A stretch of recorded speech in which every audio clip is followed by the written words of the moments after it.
नमस्कार, मैं रवीश कुमार। ना मैं गोदी मीडिया से हूं, ना ही सत्ता के महल की दीवारों पर टंगी तस्वीर।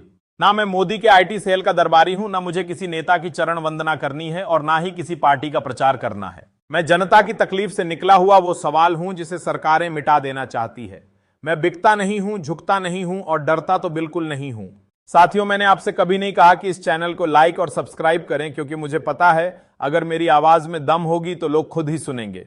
लेकिन आज कहता इस वीडियो को पूरा देखना आपकी पूरी जिम्मेदारी है और इस चैनल को भी जरूर सब्सक्राइब करें। देश के दो ऐसे पद हैं जिनकी ओर पूरा देश देखता है, जिनकी हर हरकत, हर निर्णय, हर वक्तव्य पर लाखों नहीं करोड़ों की नजर होती है। और जब इन दोनों पदों से जुड़ी दो तारीखें सामने आती हैं तो बात महज कैलेंडर पर दर्ज एक दिन की नहीं रह जाती, वह देश की दिशा तय करने वाली संभावनाओं की सूचना बन जाती है। 16 सितंबर 2025 और 23 नवंबर 2025, यह दो तारीखें आने वाले समय की दो ऐसी सीढ़ियां हैं जिनसे एक ओर राजनीति की ऊंचाई तय होगी और दूसरी ओर न्यायपालिका की गरिमा का परीक्षण होगा। 17 सितंबर को प्रधानमंत्री नरेंद्र मोदी 75 वर्ष के हो जाएंगे और अगर हम उन्हीं की पार्टी द्वारा स्थापित परंपरा पर भरोसा करें तो यह उम्र मार्गदर्शक मंडल में शामिल होने की होती है। यह उम्र सक्रिय राजनीति से पीछे हट जाने की होती है और यह वही प्रधानमंत्री हैं जिन्होंने कभी खुद को फकीर बताया था, जो यह कहते हुए सुने गए थे कि हमारा क्या है, हम तो झोला उठाकर चल देंगे। लेकिन सवाल यही है कि जब पार्टी की रेखा तय हो गई है, जब उम्र ने दस्तक दे दी है, तो क्या अब झोला उठेगा या नहीं, या फिर यह बात भी एक और चुनावी जुमला बनकर रह जाएगी? क्योंकि सत्ता जब पूर्ण बहुमत में होती है तो फैसले आसान होते हैं, लेकिन जब संख्याएं कमजोर हो जाएं तो कुर्सी की पकड़ और भी कस जाती है। दूसरी ओर 23 नवंबर 2025 को देश के मुख्य न्यायाधीश BR गवई सेवानिवृत्त हो जाएंगे, लेकिन उससे पहले उन्होंने जो बातें कही हैं वो न सिर्फ वकालत के पेशे से जुड़े लोगों के लिए संदेश हैं, बल्कि सत्ता के शीर्ष पर बैठे लोगों के लिए चेतावनी भी है। क्योंकि जब एक चीफ जस्टिस खुले मन से यह कहता है कि कुर्सी जनसेवा के लिए होती है, और जब वह यह कहता है कि अगर कुर्सी सिर चढ़ जाए तो वह पाप बन जाती है, तो यह किसी अदालत का औपचारिक वक्तव्य नहीं रह जाता, वह उस मानसिकता पर प्रहार बन जाता है जो सत्ता को स्थायी मान बैठी है।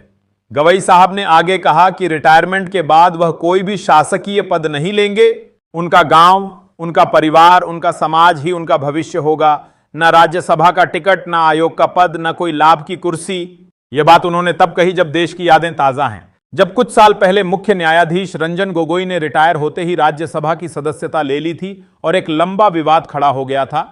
यह वही दौर था जब भाजपा के ही वरिष्ठ नेता अरुण जेटली विपक्ष में रहते हुए कहते थे कि जजों के लिए भी कूलिंग ऑफ पीरियड होना चाहिए, लेकिन सत्ता में आते ही वही आवाजें खामोश हो जाती हैं। यही हमारी व्यवस्था की विडंबना है कि जो नैतिकताएं विपक्ष में गरजती हैं वह सरकार में जाकर मूक बन जाती हैं। BR गवई ने इस परंपरा को तोड़ने का दावा किया है, लेकिन अब यह देखना बाकी है कि वह अपने शब्दों पर कितनी मजबूती से टिके रहते हैं। उनके कार्यकाल में दो बेहद महत्वपूर्ण फैसले आने बाकी हैं, वक्फ कानून और SIR से जुड़े मामले। दोनों ऐसे विषय हैं जो न सिर्फ सरकार के लिए संवेदनशील बल्कि संविधान की व्याख्या में भी निर्णायक हैं। और जब फैसला आएगा तो यह भी देखा जाएगा कि क्या वह न्याय की कसौटी पर खरे उतरते हैं या राजनीतिक प्रभावों के आगे झुकते हैं। क्योंकि इतिहास केवल शब्दों को नहीं गिनता, वह फैसलों को याद रखता है। वही इतिहास जो आज चंद्रचूड़ साहब के कार्यकाल को उनकी अंतिम टिप्पणियों से तौलता है, वही इतिहास जो रंजन गोगोई के फैसलों की तुलना उनके राज्यसभा जाने से करता है, वही इतिहास जो किसी को छोड़ता नहीं, किसी को बख्शता नहीं, किसी के प्रति नरमी नहीं दिखाता। वह हर शब्द को, हर निर्णय को, हर समझौते को सार्वजनिक दस्तावेज में बदल देता है। और यहीं से फिर सवाल आता है प्रधानमंत्री की ओर। क्या 75 वर्ष की उम्र होने के बाद नरेंद्र मोदी मार्गदर्शक मंडल में जाएंगे? क्या वह रिटायरमेंट की घोषणा करेंगे? क्या वह वाकई में अपने शब्दों पर कायम रहेंगे, या फिर राजनीति में उम्र महज एक नंबर बनकर रह जाएगी? जैसे कई बार नियम सिर्फ किताबों में रह जाते हैं और सत्ता अपने लिए विशेष नियम बना लेती है। क्योंकि यह सवाल अब सिर्फ भाजपा का नहीं है, यह सवाल अब देश की राजनीतिक संस्कृति का बन गया है। मोहन भागवत तक कह चुके हैं कि 75 साल के बाद व्यक्ति को खुद ही साइड हो जाना चाहिए। लेकिन क्या यह उपदेश दूसरों के लिए हैं और अपवाद सिर्फ सत्ता के लिए? जब चीफ जस्टिस कहते हैं कि कुर्सी सेवा का माध्यम है, तो यह बात उन नेताओं को भी सुननी चाहिए जो खुद को फकीर कहते हैं, खुद को प्रधान सेवक कहते हैं, लेकिन जब कुर्सी पकड़ में आ जाती है तो वह उसे जाने नहीं देते। तब सेवा का दावा सिर्फ शब्दों में रह जाता है और व्यावहारिकता में वह अधिकार और नियंत्रण में बदल जाता है। और जब गवई साहब ये कहते हैं कि वकीलों को न्यायाधीशों का सम्मान करना चाहिए और न्यायाधीशों को वकीलों का, तो वह व्यावसायिक गरिमा की बात कर रहे होते हैं कि जो वकील 6 महीने की प्रैक्टिस में ही BMW ले ले, उस पर सवाल उठने चाहिए। तो वह वकील नहीं, पूरे न्यायिक सिस्टम की नैतिकता पर सवाल उठाते हैं। और जब वह खुद को पद से दूर रखने की बात करते हैं तो वह परोक्ष रूप से नेताओं को आईना दिखाते हैं कि अगर जज सत्ता से दूरी बना सकते हैं तो नेता क्यों नहीं बना सकते। अगर जज रिटायर होकर गांव लौट सकते हैं तो नेता क्यों कुर्सी छोड़ने का नाम नहीं लेते।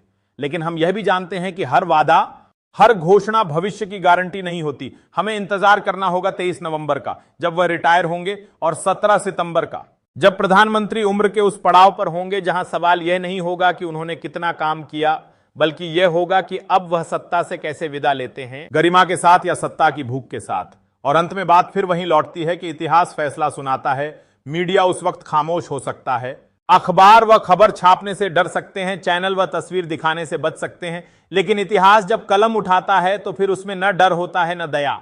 इसलिए जरूरी है कि सत्ता हो या न्याय, हर फैसला, हर पद, हर वक्तव्य, हर चुप्पी उस ऐतिहासिक जिम्मेदारी को ध्यान में रखकर निभाई जाए, क्योंकि यह देश सिर्फ घोषणाओं से नहीं चलता। जब देश का मुख्य न्यायाधीश यह कहता है कि वह रिटायरमेंट के बाद किसी भी सरकारी पद को स्वीकार नहीं करेगा, तो यह सिर्फ एक व्यक्ति का फैसला नहीं होता, बल्कि यह एक मिसाल बन जाता है न्यायपालिका के लिए, विधायिका के लिए और कार्यपालिका के लिए भी, क्योंकि यह वही लोकतंत्र है जहां सत्ता और सेवा के बीच की दीवार दिन ब दिन पतली होती जा रही है, जहां संवैधानिक संस्थाएं सजीव प्रतीकों की तरह दिखती है। धन्यवाद।